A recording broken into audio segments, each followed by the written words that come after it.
Ahora sí, buenas tardes a todas y a todos. Muy bienvenidos a este bloque final de nuestro Congreso Regional de Seguridad. Quiero presentarles a una persona que seguramente varios de ustedes ya conocen. Él es Eduardo Vergara, es un antiguo amigo de esta red de seguridad que creó nuestra oficina de la FES en Colombia. Ha participado en diversos programas y actividades, proyectos y también publicaciones, principalmente del proyecto regional de seguridad, pero también con nosotros de la FES en Chile. Él actualmente es subsecretario de Prevención del Delito del gobierno actual acá en Chile, nuestro gobierno progresista. Es cientista político de la Universidad de Portland, máster en Seguridad Humana en Sciences Po de París, fundador de Asuntos del Sur y del Observatorio Latinoamericano de Políticas de Drogas. También estuvo a cargo hasta el año pasado de la Fundación Chile 21, donde tenía un programa especial de seguridad. Así que sin entretenernos más, los dejo con ustedes, Eduardo Vergara, subsecretario de Prevención del Delito. Gracias. Muchas gracias.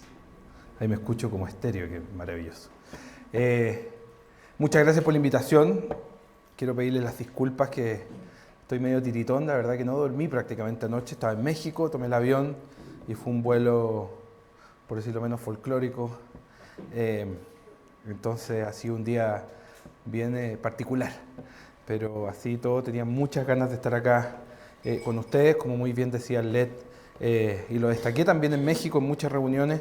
La Fundación Ebert ha sido una fundación tremendamente clave, no solamente para la discusión política en general, sino que particularmente para seguridad.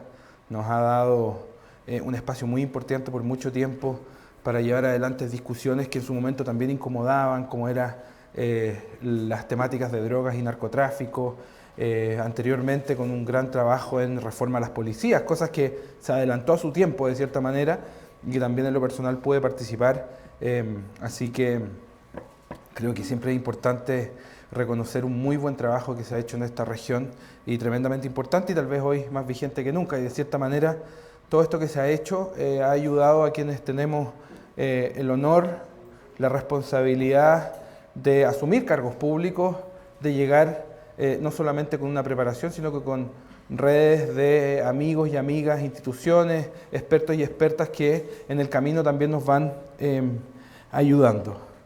Así que ese era mi súper preámbulo. Estoy feliz de estar en esta mesa, no me voy a mover mucho. Me dijeron que la idea era que me moviera, pero si me muevo, capaz que me patine, como acabo de patinarme ahí, me termine cayendo, así que voy a estar bien afirmado en la mesa, que es algo muy sabio también que nos dicen en este país desde temprana edad. Lo que quiero hoy día es presentarles un poco en qué estamos, cuáles son los principales principios de la política de seguridad del gobierno del presidente Gabriel Boric y contarles también un poco cómo nos estamos moviendo, cómo estamos haciendo patente, de cierta manera, lo que por muchos años muchos venimos escribiendo, comprometiendo en campañas, y llega el momento de gobernar, y el momento de gobernar con todo lo que eso implica, si bien siempre tiene ciertas limitantes, por sobre todo abre oportunidades, pero también es el momento de ejercer nuestras responsabilidades, de llevar adelante esa agenda y como muchos de quienes están acá bien saben, los escenarios en el que se inician los momentos de gobernar muchas veces cambian de los escenarios en que muchas veces analizamos y comprometimos cosas, y creo que eso es parte de la importancia de la capacidad de gobernar la seguridad, como los hemos dicho desde el primer minuto. ¿Cuál es el contexto? Que muchos de ustedes lo saben, algunos los pueden incluso conocer mejor que yo, pero estamos reconociendo un contexto que se caracteriza por inseguridad y violencia. El año 2022 a la fecha estamos viendo que ya estamos con las cifras más altas de las series históricas en algunos delitos, particularmente los más violentos y homicidios, a pesar de que han habido bajas en los delitos de mayor connotación social en los últimos años, pero que se deben a un patrón bastante latinoamericano, donde vimos que durante los años de pandemia, particularmente los delitos de oportunidad bajaron, pero en América Latina los delitos violentos y particularmente los homicidios se mantuvieron al alza. Tenemos un incremento bastante significativo del robo con violencia. Y aquí quiero hacer un paréntesis. Muchos de los debates que hemos tenido por mucho tiempo tienen que ver con esta responsabilidad que el mundo progresista ha tenido de no caer en la tentación de hacer política con una obsesión sobre los delitos contra las cosas.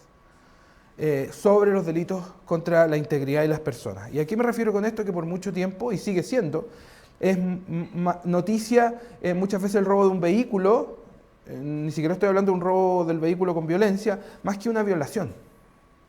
Entonces, de cierta manera, por mucho tiempo también se han naturalizado el espacio público que reciben la comisión de ciertos delitos versus otros delitos. Pero lo que estamos viendo particularmente en los delitos violentos es, por ejemplo, el robo de vehículos, que no es el robo de vehículos per se, o sea, no es solamente el robo de una cosa, que independiente de que puede generar un impacto sobre la economía de una familia, sin duda, pero que hay un porcentaje importante que hoy día está llegando al 25%, que son robos de vehículos con violencia y con mucha violencia, y que en algunos casos lamentablemente han terminado en homicidios.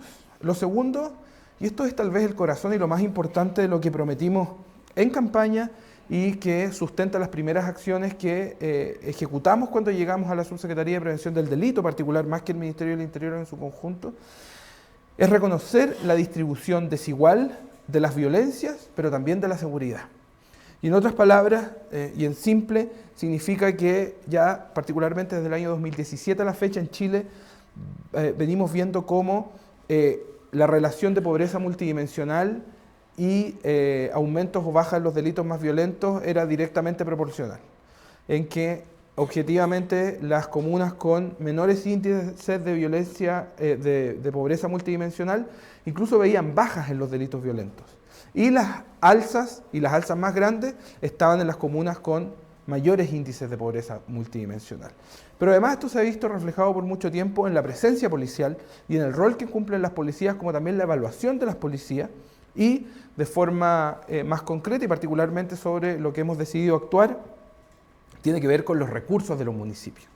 Vivimos en una región, estoy hablando de la región metropolitana en este momento, donde hay municipios que tienen 120 pesos per cápita, 129 pesos per cápita, 150 pesos per cápita en prevención del delito, y hay quienes tienen los que superan los 40.000 pesos per cápita. Entonces, esta no es una discusión respecto a quién más tiene, tenemos que quitarles para darle al que menos tiene, o que el que más tiene una capacidad preventiva mayor que el que menos tiene, sino que se trata que la comuna que prácticamente no tiene recursos, que no tiene patrullaje municipal, que no tiene personal de seguridad preventivo, hace que la labor del Estado sea mucho más ineficiente. Pero en cambio, las comunas que vemos que tienen recursos, que además cuentan con redes de seguridad privada, que los hogares tienen o están suscritos a sistemas de seguridad privada, dicho sea de paso, uno de los mercados que más crece en América Latina y que también en Chile, la labor que un policía puede hacer ahí en ese territorio es mucho más eficiente. En otras palabras, la igualdad y la justicia territorial también tiene que ver con entregar los pisos mínimos para que la acción del Estado pueda ser eficiente y particularmente en este caso la labor policial. Nos comprometimos hace 2 semanas a que a fines del próximo año el 100% de los municipios van a tener patrullas municipales. Entramos con una cifra de municipios de alrededor del 40% que no tenían, una cifra bastante grande. Vamos como en el 30% y vamos a cerrar el año con el 15%. En otras palabras, estoy hablando de municipios que ni siquiera tienen las condiciones básicas para ejercer su rol de prevención del delito, entendiendo que no son los responsables de la seguridad. Gasto municipal desigual era lo que les contaba por municipio, pero también se caracteriza por zonas. Si la región metropolitana, más allá de las comunas en particular, la agrupamos en zonas, vemos que el sector sur de la región metropolitana, por ejemplo, tiene un promedio de 2.200 pesos, mientras el sector oriente tiene un promedio de los 13.000 pesos per cápita. Y lo último, que creo que es un fenómeno que tenemos que mirar con mucha atención en América Latina, pero que particularmente se está expresando en Chile, es el crecimiento bastante rápido de los comités vecinales de seguridad. En otras palabras, de organizaciones comunitarias que tienen como foco, este pegamento de trabajo, es la seguridad. Y en su conjunto estamos viendo una serie de organizaciones vecinales que están haciendo un trabajo preventivo, que están organizándose, en algunos casos bastante influidos por la compra de cámaras, cerrando sus pasajes, pero también estamos viendo organizaciones vecinales que están actuando con acciones, valga la redundancia, que traspasan la ley. Por ejemplo, organizaciones que tienen como objetivo las detenciones ciudadanas.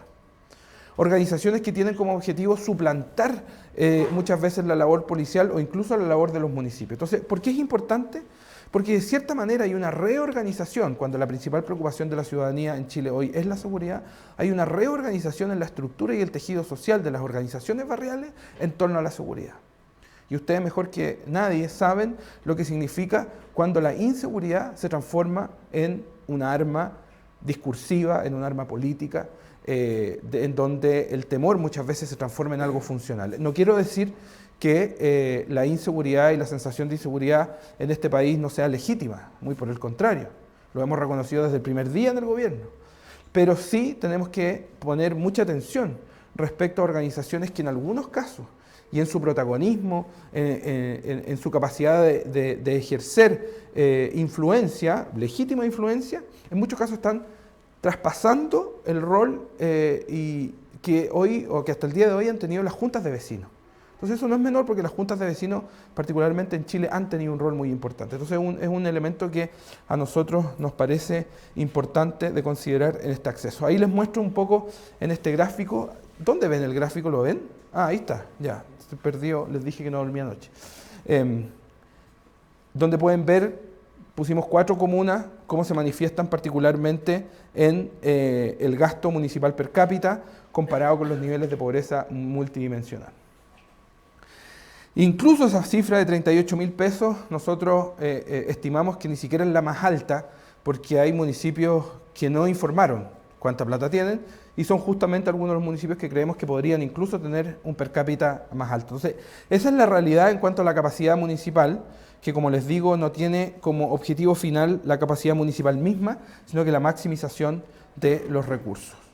En un país donde, dicho sea de paso también, y por mucho tiempo, y acá está José Roa, que es el director ejecutivo de Chile 21 y trabajó en su momento en Estadio Seguro, donde vimos que un mal trabajo en seguridad privada demanda valiosos recursos públicos, y lo mismo cuando es al revés, ¿no es cierto? Un buen trabajo maximiza los recursos públicos, y lo mismo que aplica también para los municipios de este país.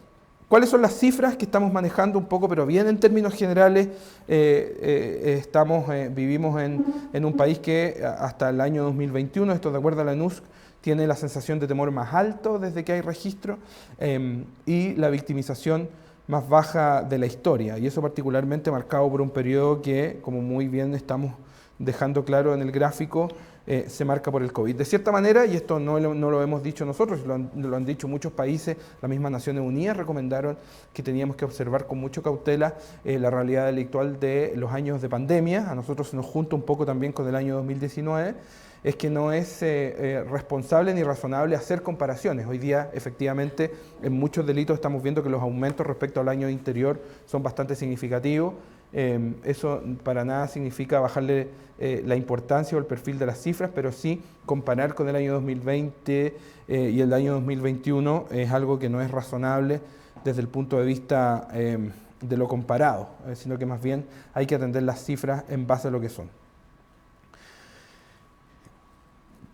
Hay un dicho en Estados Unidos que es poner la plata donde uno pone las palabras o donde pone la boca. Y creo que exactamente eso también refleja lo que hemos hecho en el presupuesto de seguridad. El crecimiento del presupuesto de seguridad 2022-2023 es un 4,9%, 4,4% en tareas solamente de seguridad, estoy hablando ahí más que nada del Ministerio de Interior y Seguridad Pública. La Subsecretaría de Prevención del Delito recibe para el próximo año un incremento del 22%, y en cuanto a la asignación de recursos a los municipios para tareas preventivas vamos a crecer en un 65%. O sea, son incrementos bastante significativos y que de cierta manera hablan de un compromiso que no tiene que ir solamente de la mano con la acción y la determinación como se ha hecho, sino que más que nada en que los recursos para poder llevar adelante estas políticas también estén disponibles. ¿Cuáles son los objetivos de esta política de seguridad y lo que estamos llevando adelante, particularmente desde el enfoque preventivo? Primero, como les dije, disminuir la brecha de desigualdad en el acceso a la seguridad pública nos parece un elemento central, un elemento clave, tiene que ver con el proceso que como subsecretaría también estamos llevando adelante en la redistribución de las policías, bajo nuevos criterios que sean acordes a la realidad, pero también que reflejen elementos de justicia territorial. Y esto no significa, o tal vez significa, migrar de una lógica en que el recurso policial tiene que estar en un lugar solo en base a la realidad delictual, porque eso también significa, en otras palabras, que vamos a transformar particularmente a los territorios que menos tienen en verdaderos estados policiales, y eso es exactamente lo que tampoco queremos. En segundo lugar, es dotar a los municipios de mayores capacidades preventivas. Esto va mucho más allá de los recursos. Tenemos un sistema nacional de seguridad pública que va a entrar en funcionamiento a principios del próximo año, pero también planes que estamos ejecutando más allá de las comunas mismas. Esto lo hemos visto como algo que nos ha dado buenos resultados, es superar un poco los límites comunales y generar zonas de municipios donde existe una gobernanza de seguridad preventiva mucho más allá que los límites comunales. Tercero, la multidimensionalidad del fenómeno de las violencias y la delincuencia. Tal vez ustedes han escuchado frases o ideas como que la salud tiene que estar en todas las políticas, o sea, un país o un gobierno que tiene una capacidad de avanzar en políticas de salud tiene que hacer que esta política esté presente en todos lados, y nosotros lo que estamos haciendo, coordinando con distintos ministerios, particularmente cuando la seguridad es la principal preocupación de los chilenos y se transforma en nuestra primera ocupación, es que las políticas de seguridad estén presentes de forma también transversal. El cuarto es maximizar la capacidad del Estado con una oferta integrada y articulada, que va muy de la mano con lo que decía anteriormente, es traspasar un poco las fronteras.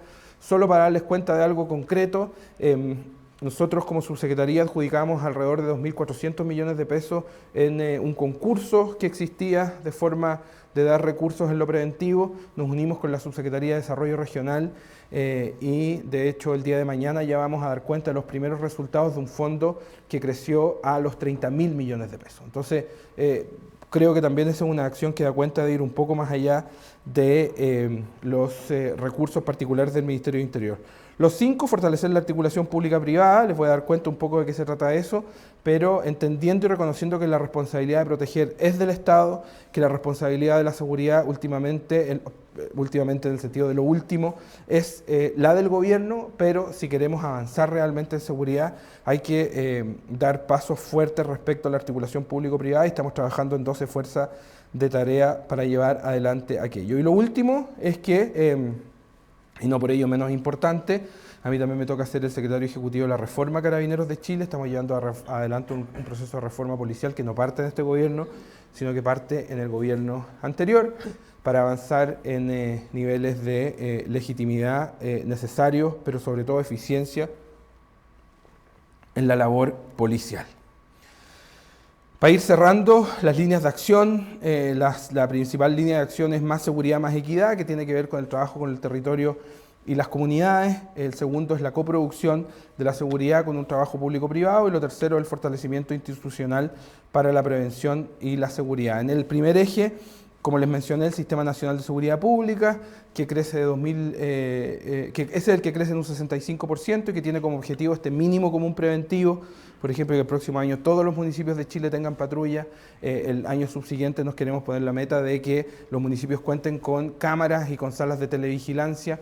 Esto, por supuesto, siempre de la mano con los programas preventivos que tenemos en la subsecretaría, pero que tienen que ver con capacidades base para poder llevar adelante estas tareas. La ENUSC, de hecho, hoy día tuvimos una sesión del Consejo Consultivo Más Seguridad, Más Equidad de la subsecretaría, donde dimos a conocer que vamos a terminar con que la ENUSC solo tenga, que es la gran encuesta de seguridad, muestras regionales, sino que también ahora va a tener representación comunal. Eso es un incremento presupuestario grande, pero nos parece que tenemos que entregarle a los municipios una herramienta para medirse en seguridad, para ver dónde lo están haciendo bien, pero también qué niveles de victimización y qué es lo que ocurre en sus comunas. Hoy día la verdad es que muchas de las políticas comunales en seguridad se basan en cifras regionales que muchas veces ocultan la realidad de los territorios más pequeños. Y lo último es la creación del índice de vulnerabilidad sociodelictual, y esto es, de cierta manera, una recategorización de las comunas en torno no solamente a los casos policiales, sino que una serie de variables,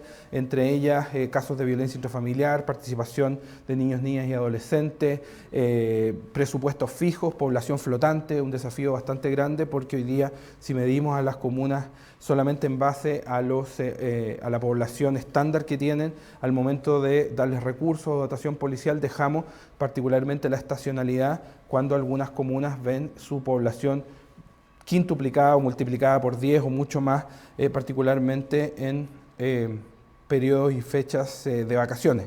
y eso nos ha generado una distorsión muy grande en la capacidad que tenemos, y al final del día eso se traduce en que en el verano tenemos que sacar policías de muchas comunas de la región metropolitana para que se vayan a diferentes comunas a lo largo de Chile, dejando un vacío que también produce mucho y se replica mucho en los eventos masivos. Es la misma discusión que hemos tenido y por eso mismo estamos aplicando estas medidas de cierta manera correctivas para que la presencia policial esté donde más se le necesite, pero que la ciudadanía no se abandone cuando existen coyunturas particulares. Estas son las 12 fuerzas de tarea que estamos llevando adelante. Tal vez una interesante de detenerse ahí es el metro. También tomamos la decisión de trabajar con instituciones o sobre problemáticas particulares sobre la prevención por diseño. De cierta manera que las grandes nuevas obras que se hagan, las autopistas, en este caso también el metro, consideren elementos de diseño, elementos urbanos que faciliten la seguridad, y no como hoy en día, que creo que el mejor ejemplo es que tenemos en la autopista, donde si bien hemos bajado el robo violento de vehículos desde que asumimos como gobierno, nos damos cuenta que, por ejemplo, que para las policías puedan hacer un control en la autopista no se puede, porque las autopistas no están diseñadas para que una policía pueda detener, controlar y hacerlo con seguridad. Entonces las estructuras y la infraestructura del país también queremos que esto sea considerado, y sin ir más lejos, parte de las reformas a la Ley Orgánica de Municipios que vamos a presentar este semestre tienen que ver con la inclusión de la discusión urbana y la discusión de el desarrollo urbano de cada una de las comunas en el Consejo Comunal de Seguridad Pública como un integrante permanente. Fortalecimiento institucional, estamos avanzando al Ministerio de Seguridad, la reforma a Carabineros, como le mencioné, la nueva Política Nacional de Seguridad Pública, presentamos el plan y hace menos 2 o 3 semanas anunciamos que el país tendrá una Política Nacional de Seguridad Pública, y como les mencioné, la reforma a la Ley Orgánica de Municipios, que va a hacer cambios sustantivos este semestre, particularmente al funcionamiento de los consejos. ¿Cuáles son los principios o los ejes centrales de la reforma a las policías que les mencioné? Subordinación a la autoridad civil, eso también es parte de la discusión que estamos teniendo en el Ministerio de Seguridad, donde claramente va a quedar eso estimado. La eficacia policial, eficacia y eficiencia, y eso tiene que ver con el esfuerzo de redistribución de las policías, tiene que ver con maximizar la capacidad que las policías tienen en los territorios, entendiendo también, por supuesto, que en muchos casos las policías terminan siendo la única cara visible del Estado para gran parte de la ciudadanía. Entonces, cuando un policía lo hace bien, es el Estado el que lo hace bien, y cuando un policía no lo hace bien, es el Estado el que deja de hacerlo bien. Entonces, entender eso creo que es muy importante. Esto también siempre con la capacidad de que el modelo policial sea un modelo más cercano a los modelos de policía de proximidad y policía preventiva, y ahí estamos en una discusión en estos momentos respecto a cómo llevar adelante eso. Enfoque de derechos humanos, que está en cuarto lugar, pero no por ello es menos importante, de hecho es uno de los ejes centrales, y por supuesto estándares de transparencia y probidad en la función policial, que nos parece importante. El Ministerio ya les conté un poco de qué se trata, pero particularmente el país requiere una institución especializada. Hoy día Chile tiene un Ministerio de Interior y Seguridad Pública, y a mí en este caso me toca ser subsecretario de Prevención del Delito, hay un subsecretario de Interior y un subsecretario de Desarrollo Regional, y ahora lo que vamos a hacer es separar esas funciones. Eso es, a grandes rasgos, lo que estamos haciendo, que es lo que entiendo me invitaron a contar. No sé, tal vez me equivoqué, pero es lo que yo quería contarles de todas formas, para ver si podemos conversar un rato, a ver si hay preguntas y contarles algo, o si quieren que les dé cuenta de algo en más profundidad. Como siempre, disponible. Estoy medio afónico, me duele la cabeza, tengo sueño, pero muy feliz de estar acá, porque después de acá me quedan todavía otras cosas, así que más me vale cargarme de energía con las preguntas y comentarios que me van a hacer. Así que muchísimas gracias.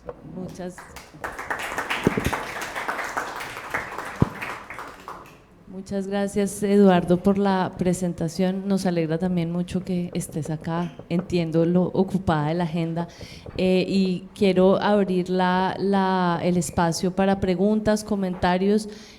Yo voy a aprovechar, porque yo, aunque voy a estar moderando la sesión de preguntas, también quiero hacerte un par. Una es este tema que mencionas como de la mutación que ha habido en ciertas organizaciones comunitarias que en algunos casos hacen unas labores de prevención y en otros casos empiezan a tomar, digamos, acciones de justicia por mano propia. y quería preguntarte un poco más en detalle sobre cuáles son las estrategias que están usando desde el Estado para cómo gestionar las relaciones con esas organizaciones, y también un poco cuál es la receptividad de esas organizaciones a trabajar con el Estado. En algunos casos en Colombia la desconfianza es un tema que creo que es generalizado en muchos países de la región, como la desconfianza frente a las instituciones es tan profunda que en algunos casos la gente de plano se niega a tener contacto y a trabajar conjuntamente con el Estado, y quería ver un poco como qué respuestas se están dando a eso. Y también quería preguntarte un poco sobre cómo se articula lo que ustedes hacen con los temas de microtráfico, que pues han venido, si yo entiendo correctamente, han venido creciendo, o al menos han venido haciéndose más visibles, y que bueno, son un tema que también genera discusiones y conversación en muchas otras partes de la región. No sé si por el momento alguien más quiere intervenir. Preferiría ir de a uno, porque como no tengo ni lápiz ni papel, y mejor así, listo. después Entonces, se me olvida. Adelante. Y de ahí pasamos a otro. A ver, lo primero, en las organizaciones, a ver, primero que todo, yo creo que esto lo compartimos. Nos gustaría que ningún ciudadano tuviese que organizarse, menos a nivel barrial, para trabajar por la seguridad. O sea, yo creo que esa es la primera señal de que tenemos que abordar aquello. Lo segundo es que eso también va aparejado por un discurso que emana desde los municipios, que de cierta manera es como un grito de ayuda respecto a que la responsabilidad de la seguridad no es de los municipios no tienen facultades para abordar la seguridad. Entonces, si es que los municipios ya están a ese nivel, con un nivel de frustración razonable, porque o no tienen recursos, o porque no tienen facultades, y porque particularmente al ser la primera estructura frente a la ciudadanía les demanda una respuesta, lo que ocurre a nivel barrial podría incluso, o como es en muchos casos, es mayor. Entonces, eso ya en sí mismo tiene una complejidad, pero la segunda complejidad, y que hemos visto que no es mayoritario, pero sí existe, es cuando estas organizaciones intentan por sus propias manos de tomar justicia, o hacer justicia, o ejercer un rol de patrullaje, un rol policial. Sin ir más lejos, en los primeros meses de gobierno nos tocó una detención ciudadana en la Florida, donde se detuvo a un niño, a un joven, no me acuerdo si era menor de edad o no, que iba corriendo y se pensó que iba arrancando porque había cometido un delito, y terminó de la peor forma. Entonces, eso es muy complejo. Ahora, ¿qué es lo que se puede hacer? Es bien difícil cuando ni siquiera el municipio, que es como la estructura que está arriba, tiene las capacidades y los recursos. Peor aún, o sea, nosotros tampoco podríamos como llegar directamente a estas organizaciones. Hay comunas que incluso tienen consejos comunales de organizaciones barriales de seguridad. O sea, a ese nivel también hay macroestructuras que están apareciendo, y lo que nosotros nos hemos puesto como meta respecto a ello, primero son las modificaciones de los consejos comunales, donde estas organizaciones es mejor reconocerlas formalmente desde nuestro punto de vista. Segundo, avanzar en una regulación tal como existe con las juntas de vecinos, y que exista un registro que vamos a llevar nosotros, y estas son las modificaciones que vamos a presentar este semestre, un registro de estos comités vecinales.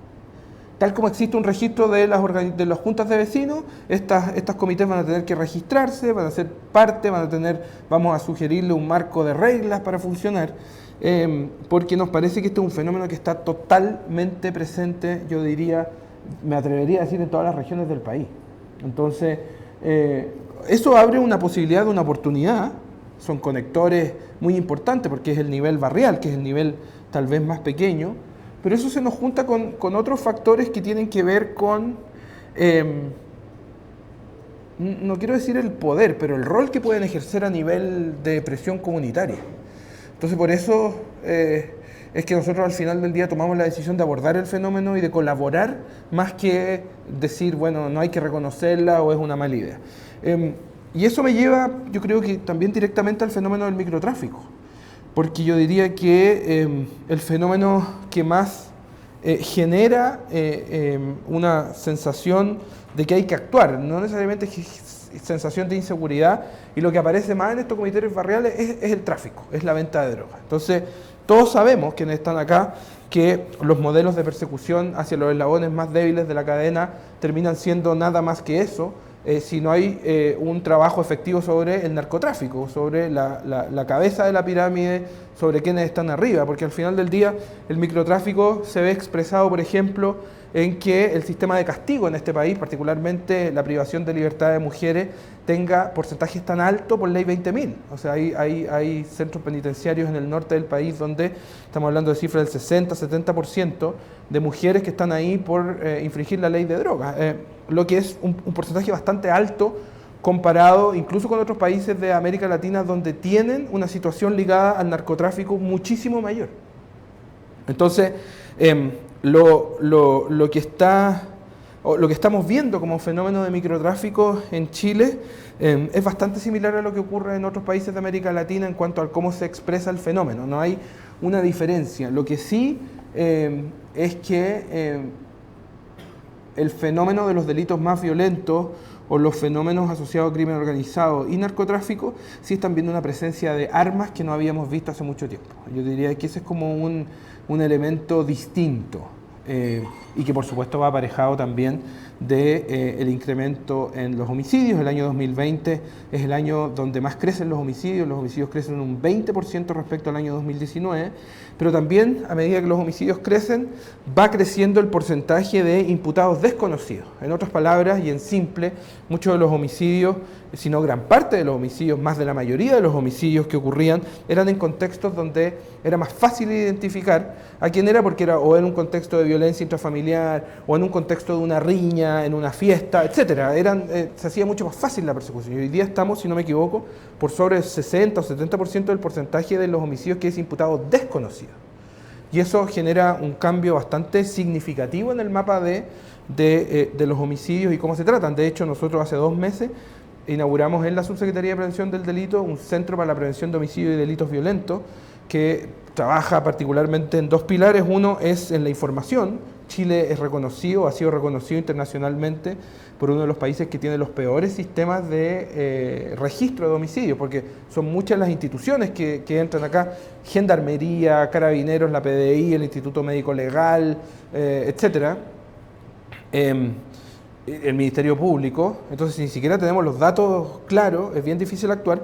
Pero lo segundo es que estamos trabajando hoy día con la Fiscalía para levantar los contextos de los homicidios. Porque no solamente, la verdad que las cifras no nos sirven de mucho como cifra, como número, sino sabemos en qué contexto fue el homicidio. Hoy día tenemos gente de la Subsecretaría trabajando con las carpetas en el Ministerio Público. Y el segundo eje, y por eso una de las razones que estuve en México, estamos muy interesados en el programa Alto al Fuego, que no es un programa mexicano, sino que es un programa que se implementa en México después de un modelo de Estados Unidos, porque tenemos que actuar sobre los lugares particularmente que concentran la violencia, que concentran los delitos violentos y que concentran los homicidios, porque son cometidos por un porcentaje bastante pequeño y en una cobertura territorial bien pequeña. Entonces, y esto yo creo que es parte de los debates que tenemos que tener en general en América Latina, que respecto hasta qué punto asumimos que, y lo decimos claramente, que la seguridad no puede seguir siendo algo meramente policial. Y no estoy hablando de dejarlo preventivo de lado, no, sino que las estrategias no solamente de las policías se basan en el policiamiento, sino que particularmente en estos contextos de delitos más violentos y homicidios, también es cómo se puede desarticular y evitar que muchas de las cosas sucedan, no desde la lógica preventiva más convencional, sino que muchas veces incluso penetrando el diálogo y las discusiones que existen donde vemos que potencialmente alguien podría ir a cobrar cuenta para matar a alguien. Y eso no es fácil porque implica particularmente que quien asuma esta tarea, sea un civil o un policía, tiene que también estar disponible a ejercer ciertos grados de discrecionalidad en el diálogo para conseguir las cosas. Porque si al final del día trabajamos sobre un bien superior y un fin último, que en este caso es evitar el delito más complejo y el delito que es el mayor indicador de violencia social, hay que también estar disponible a tener cierta flexibilidad en cómo conseguimos eso. Me preguntaste microtráfico y terminé hablando de homicidios, pero...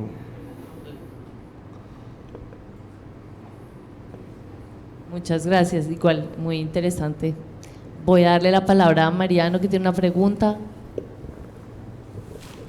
Sí, muchas gracias por la presentación. Soy Mariano Aguirre, coordinador de la red de la EBE. Me llegan tus correos. Sí, nos hemos conocido por correo electrónico. A lo largo de toda la presentación, excepto en, si no me equivoco, en algún momento al principio, donde usted hizo una referencia a la pobreza multidimensional, etcétera. Me gustaría saber, entiendo que todas estas son medidas para la prevención del delito desde una perspectiva, llamémosle, de seguridad en un sentido amplio, pero de seguridad, por poner un solo nombre, policial, aunque sea diversificado, etc. La pregunta es, a nivel de gobierno, ¿cómo se plantea la prevención del delito de una forma más, no es que esta sea superficial, pero sí que vaya más a las causas de la prevención, las causas de los delitos? Que eso creo que en la presentación, quizás porque no entra dentro de sus competencias, pero entonces me gustaría saber, o nos gustaría saber, cuáles son los primeros pasos que se están dando o ya existían para trabajar sobre las raíces profundas que generan el delito en la sociedad chilena. Gracias. Sí, no, de hecho es gran parte, sino que la mayoría de nuestra tarea, lo que tú mencionas. La razón de esta presentación es porque esta presentación se basa particularmente en las primeras acciones que tomamos desde la Subsecretaría de Prevención del Delito, porque nos parecía que tanto lo territorial, la justicia territorial y la labor policial eran centrales. Nosotros tenemos una serie de programas en prevención que van desde acciones propias nuestras de la Subsecretaría como otras acciones que están interconectadas en lo multiministerial, o sea, más allá de nuestro ministerio. Y la verdad que gran parte de la evaluación de esos programas que hicimos, que venían del gobierno anterior, como también del gobierno anterior a este, es buena. Entonces, las mantuvimos. Hicimos algunas modificaciones pequeñas, pero en general también tomamos la decisión de no llegar a borrar todo y decir, mira, aquí llegamos nosotros y esto tiene que ser desde cero, porque había muchos programas y políticas que nos parecían muy importantes. Uno de ellos, por ejemplo, el programa Lazos, que trabaja con particularmente niños, niñas y adolescentes que están en entornos y contextos donde sabemos que existe una posibilidad que puedan tener una carrera criminal o entrar en actividades o acciones delictuales, ya sea en el inmediato, mediano o largo plazo, y ahí se trabaja con los entornos, un trabajo, dicho sea de paso, el programa Lazo es uno de los programas mejor evaluados. Fuimos a ver también en México un programa que nos pareció interesante, reinserción como categoría en sí misma, obviamente no es una responsabilidad de la subsecretaría, pero sí ejercemos un rol, tenemos programas para ello, pero eso recae sobre el Ministerio de Justicia. Tenemos un programa de apoyo a víctimas, que la verdad que a mí en lo personal, desde que llegamos, lo evaluamos, me parece un buen programa, queda corto, hemos atendido a la fecha aproximadamente 40.000 víctimas en el país, y como subsecretaría proactivamente vamos a buscar esas víctimas, o sea, recibimos una alerta desde el Ministerio Público de las Policías, aquí hubo una víctima de este delito, y nuestros equipos se desplazan inmediatamente. Muchas veces significa que tenemos que ir al Instituto Médico Legal a hablar con la familia de alguien que acaba de ser asesinado, y se le presta una serie de ayudas que van mucho más allá de lo legal, sino que también en trámites, asistencia psicológica, se les acompaña, y el presidente se ha comprometido, y es lo que estamos llevando adelante, a avanzar en un servicio nacional para la atención y asistencia a víctimas, y que creo que es un paso bien importante, porque tampoco podemos seguir asociando la preocupación por las víctimas solo como un sector político, como se ha hecho en muchos países de la región y particularmente en este. O sea, no puede ser un tema exclusivo de un sector que solo se preocupa, y nosotros, como estamos debatiendo sobre las causas, sobre los libros y sobre los papers que nadie lee, es una forma respetuosa de decir que todo hemos escrito y nos gustaría que nos leyeran más. Al final es un tema que está muy abandonado, ¿ah? Y eso también es prevención, porque tiene mucho que ver también con la revictimización, o cómo el sistema, o muchos de los sistemas siguen victimizando permanentemente a una persona, porque hay un grado, y esta es una discusión que no tengo del todo resuelta, pero es respecto a que la justicia no puede ser como o sea, no puede transformarse como en un fin último, respecto a que la única opción que yo tengo como persona que fui víctima de algo es acceder a la justicia, o que lo que suceda, que la justicia opere, ¿no es cierto? Porque hay un grado muy importante del delito, de cómo te afecta el delito, que no tiene una reparación por medio de un sistema de justicia. y que va mucho más allá, es mucho más profundo. Entonces ahí también nosotros en lo preventivo tenemos acciones bien grandes. Tenemos toda la coordinación de barrios y la coordinación de los barrios, tanto los barrios habitacionales como los barrios comerciales, y ahí se ejerce un trabajo particularmente con los habitantes del sector, con el Ministerio de Cultura, el Ministerio de Deportes, con el Ministerio de Economía. Estamos hoy día focalizando en muchos barrios que fueron vandalizados y victimizados durante el estallido social y que hasta el día de hoy no se han podido recuperar. Eso como en lo preventivo, en su abanico. Y claro, por supuesto, mi presentación está centrada en la Subsecretaría de Prevención del Delito, lo que deja fuera, igual podría responderle y contarle si a alguien le interesa, pero todas las medidas que tienen que ver contra el crimen organizado, el orden público, que esa es materia particularmente de la Subsecretaría de Interior. Pero sí, respuesta corta, efectivamente, el grueso de nuestra tarea es lo que acabo de decir, pero lo que les quise presentar fueron las acciones y concretas que hemos tomado en estos meses desde que llegamos al gobierno.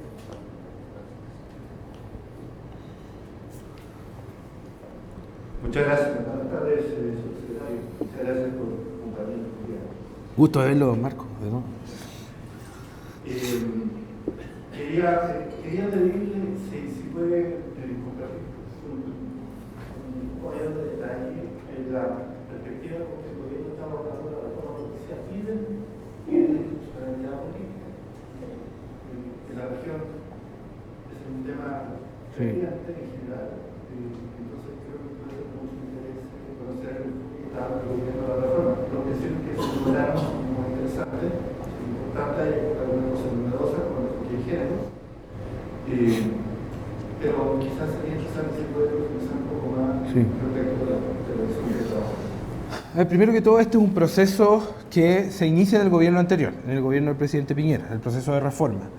Y es un proceso de reforma que particularmente se inicia, al menos en lo político, por una demanda que nace del sector que hoy día está en el gobierno. O sea, eso es más o menos para el resto, Marco, tú lo sabes mejor que nadie, pero como a contextualizar un poco. Entonces este proceso se inicia y nosotros lo que hacemos es que definimos una estructura de continuidad, pero una estructura que lleva adelante esta reforma. Y la estructura principalmente es como la Secretaría Ejecutiva, que es como el equipo, que son los equipos internos del Ministerio, un Consejo Asesor para la Reforma, que es un Consejo de Estado, donde está el Poder Judicial, el Parlamento, etcétera, distintos ministerios, y la Unidad Consultiva para la Reforma, que es donde están las organizaciones de la sociedad civil, los expertos, académicos, representación de universidades, etcétera. Entonces, de cierta manera, esos es como los tres espacios que están trabajando en la reforma. Pero más allá de lo estructural, nosotros lo que hemos determinado desde el punto de vista de a qué le damos urgencia o qué es lo que creemos que tiene que ser inmediato o del corto plazo, porque el proceso de reforma es bastante largo. Primero es, por ejemplo, la redistribución de las policías. Las policías hoy día están distribuidas bajo un sistema que desde nuestro punto de vista no representa la realidad y también no considera un elemento de justicia territorial, que es lo que nos parece a nosotros pertinente, y en otras palabras que las policías estén donde más se les necesitan y que la relación del Estado también sea equitativa por medio de la labor policial. Pero eso queda corto particularmente cuando nosotros como país tenemos dos policías, pero una policía que es la policía de investigación es la policía investigativa, pero otra gran policía, que en el fondo hace de todo. O sea, de todo en el sentido de muchas labores policiales. O sea, se define como una labor, como una policía preventiva, y en muchos países hay policías preventivas, o hay policías municipales o regionales. Tiene un rol sobre el orden público.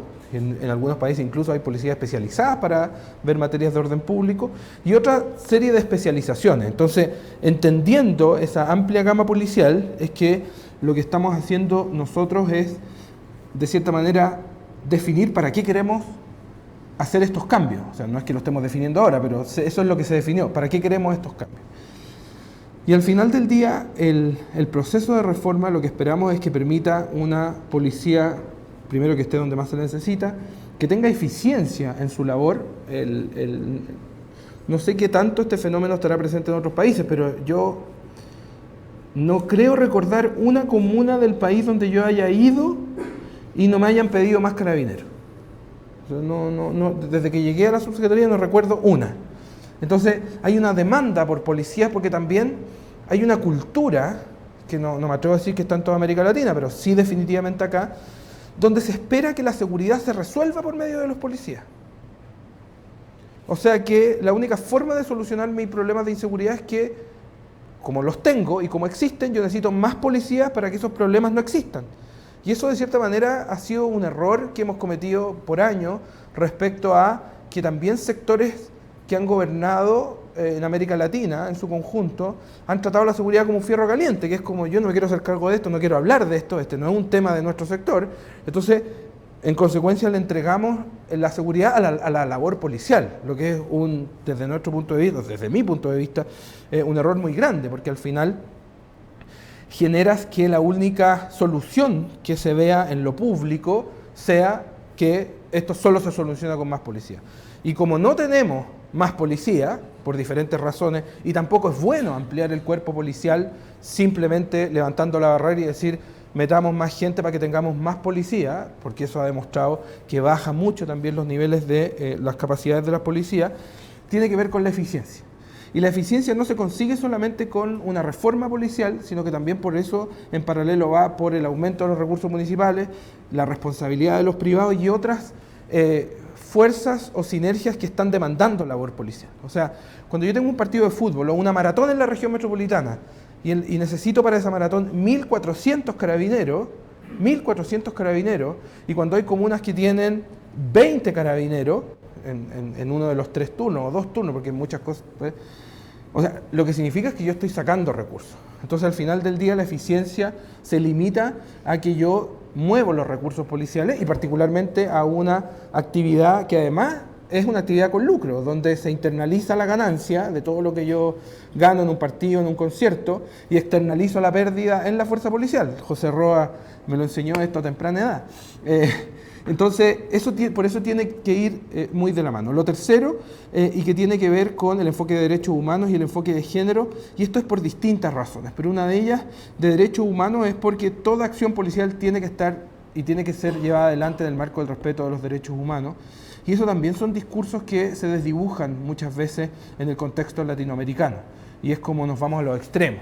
O sea, el respetar los derechos humanos no significa inhibir a la policía de poder ejercer su labor, y lo contrario tampoco significa, como sí se han instalado ciertos debates en otros países, brutalidad policial, ¿no es cierto?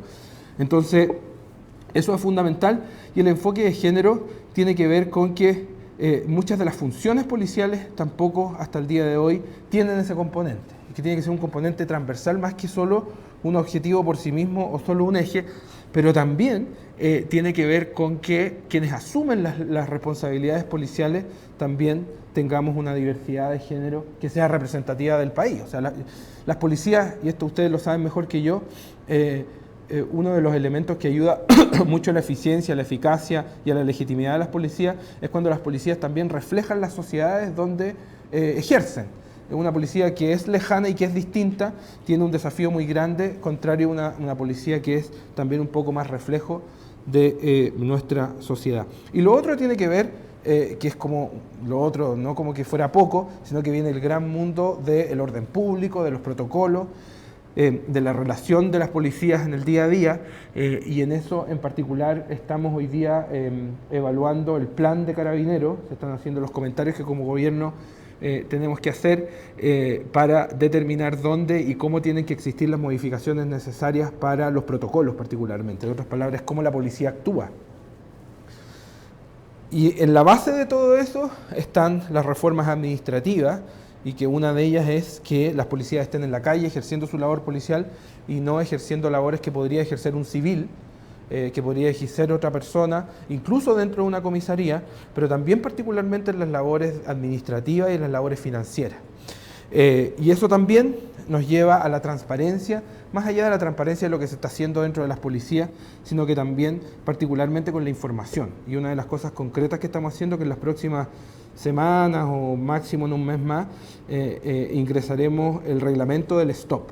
El reglamento del STOP, el STOP es un sistema en que las policías, el alcalde o la alcaldesa de cada comuna se sienta una vez al mes con las policías y van viendo las cifras y toman determinaciones y acuerdos en conjunto, Pero el problema que nosotros vemos ahí es que esto se nutre por algo que este país ha acarreado por demasiado tiempo, que es la categoría de los delitos de mayor connotación social. Y la categoría de los delitos de mayor connotación, que es la forma en que nosotros medimos, convive el robo del espejo de un auto con un homicidio. Y la violencia intrafamiliar ni siquiera es parte de los delitos de mayor connotación social. Una violación convive con una lesión menos grave.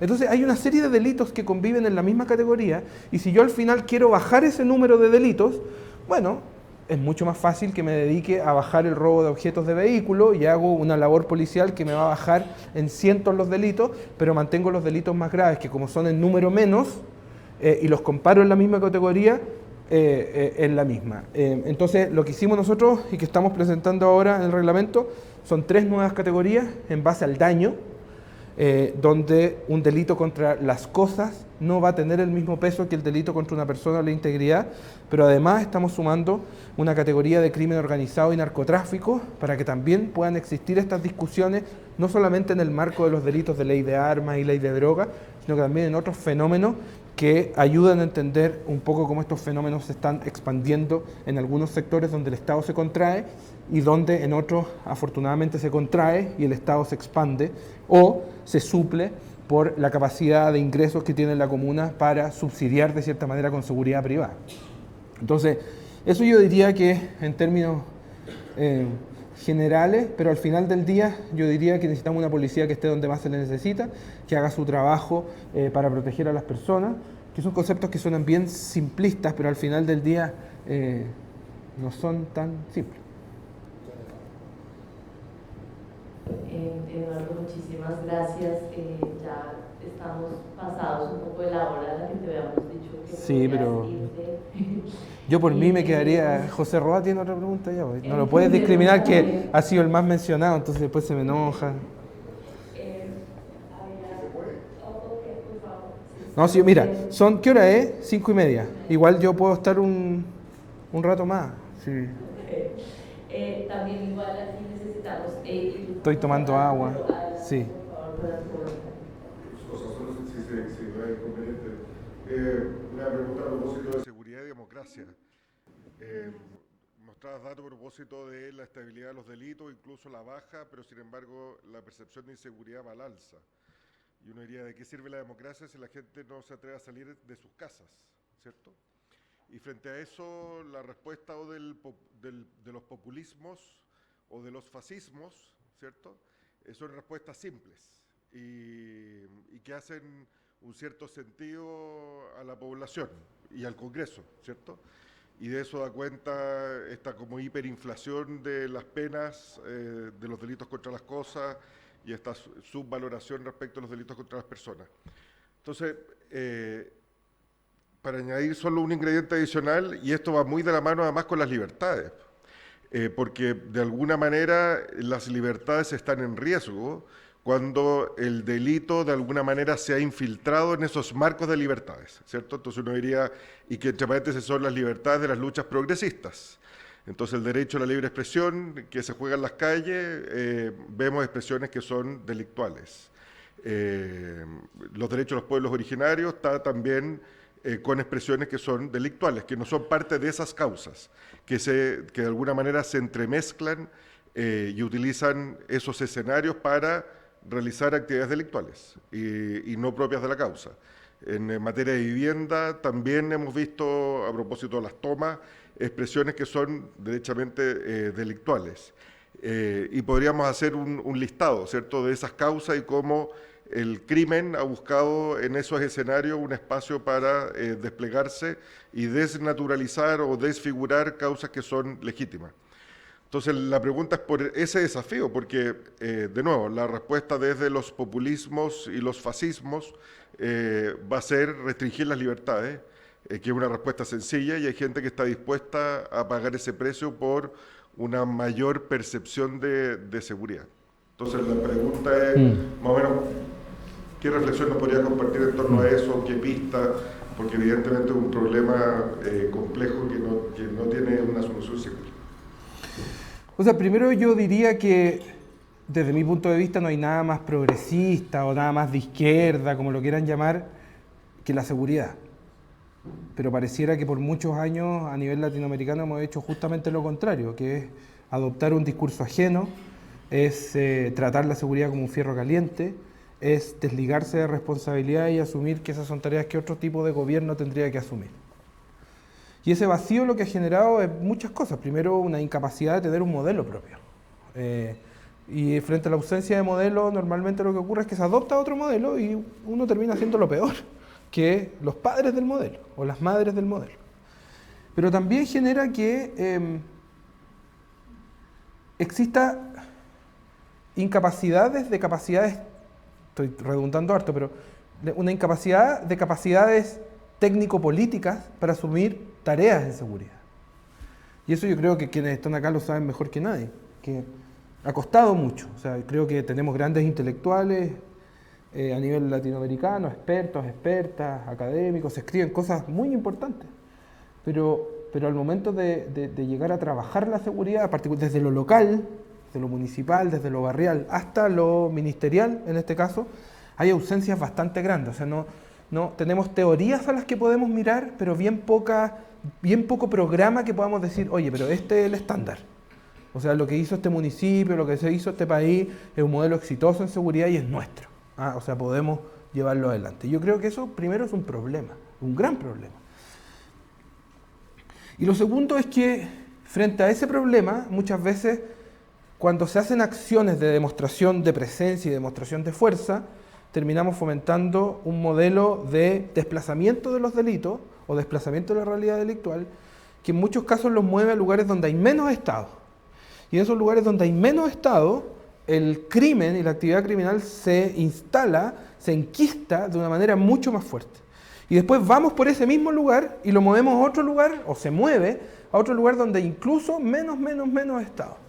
Entonces al final lo que genera esto es que se va moviendo o se genera un movimiento hacia los márgenes de la sociedad, los márgenes de las grandes ciudades, y donde lo vemos, y lo vemos en los países europeos, que muchos de ustedes conocen, en países de Norteamérica, donde al final las ciudades como que aprenden a convivir con la criminalidad, con la drogadicción, con la delincuencia y con una serie de fenómenos sociales en los márgenes de la sociedad. O sea, esto ocurre ahí, pero quienes vivimos acá o quienes acudimos y nos movemos a este sector podemos actuar y movernos con normalidad. Y eso es terrible porque al final del día significa, claro, es una decisión de convivencia, pero es de gestionar y administrar la inseguridad, no de trabajar para reducirla. Entonces, claro, cuando vivimos en un país que el 30% de los municipios no tienen patrulla, de cierta manera estamos diciendo, bueno, pero estos municipios van a tener que llevárselas con la que tienen nomás. Pero la responsabilidad del gobierno debe ser inyectar los recursos para llegar a mínimos comunes preventivos, para que no sean los sectores que menos estados tienen los que absorben e internalizan y pagan el costo para que otros puedan vivir con mayor seguridad. Obviamente esto no significa bajarle los niveles de seguridad a quienes más tienen. A mí me toca, y lo he dicho públicamente, trabajar con comunas como Las Condes, que tiene 40, 50 mil, quizás cuántos miles de pesos per cápita, pero que están haciendo muchas cosas que me parecen muy interesantes. Entonces la pega mía es decir, ¿cómo yo puedo hacer esto, pescarlo y entregarle un subsidio financiero para que lo haga también la comuna más pobre? Y eso es lo que hicimos, por ejemplo, hace una semana con la fiscalización a motos, que suena simple, pero claro, en una comuna que yo puedo poner las policías a retirar vehículos de circulación que están siendo conducidos o en muchos casos trabajan para delivery y que están cometiendo irregularidades o están manejándolos bajo una irregularidad o una ilegalidad, el problema de la comuna pobre es que no tiene el camión para echar la moto encima. Entonces la responsabilidad mía no es desincentivar que esto ocurra acá para que estemos todos en la misma, sino que tomar esas prácticas, que es lo que estamos haciendo particularmente en las comunas del sector oriente, y asegurándonos que también los que no lo tienen lo puedan hacer. Entonces, ¿por qué te digo esto? Porque siento que en la práctica no es mucho de lo que nos podemos agarrar en América Latina para decir esto es lo que debemos hacer. Y ese es un problema. Por eso mismo me interesaba mucho ver este programa Alto al Fuego, porque que no es una idea mexicana, pero sí es la primera lugar donde se aplica un modelo que en otros países particularmente, y que ahora se empezó en California y ahora se está aplicando incluso en Baltimore, que es una de las ciudades más inseguras de Estados Unidos. Entonces nos pareció interesante ver Porque primero ahí lo multiplicaron por mexicano y lo que nosotros tenemos que hacer es multiplicarlo por chileno. Que dicho sea de paso, son realidades bien distintas. Entonces, como que hacia allá siento que es donde queremos ir. Ahora, todo esto siempre, más allá de multiplicarlo por chileno, hay que multiplicarlo por la coyuntura y la contingencia. Y, por ejemplo, cuando hemos bajado y frenamos la curva al alza de los del robo violento de vehículos. ¿Por qué? Porque el 25% de los robos de vehículos eran violentos y eran con mucha violencia. Y son.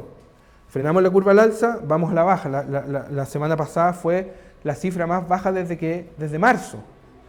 Pero claro, basta un incidente con un grado significativo de violencia para que ese incidente obviamente sea tema toda la mañana, toda la tarde y todo el día en la televisión, y nos encontramos con eso.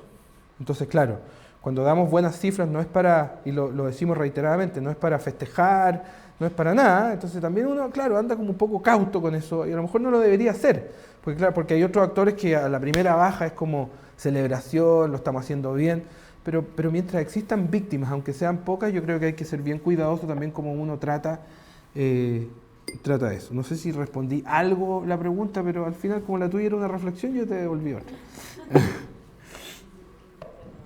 Muchísimas gracias, Eduardo. Creo que la hora está avanzada. Podemos seguir informalmente luego en la conversación, pero vamos a cerrar aquí. Te agradecemos mucho de verdad tu presencia y le voy a dar la palabra a Oliver Talijao, el director del proyecto de seguridad regional de la Fundación y de la oficina de la Fundación en Colombia, para el cierre formal de este evento. Señor subsecretario, muchas gracias por su presencia. Me siento ahí al lado de usted mejor, estoy parado aquí, usted me habla raro. Desde aquí lo escucho. Al final de 2 días apasionantes, me quiero dar las gracias a todas, todos los participantes en el Congreso de Seguridad.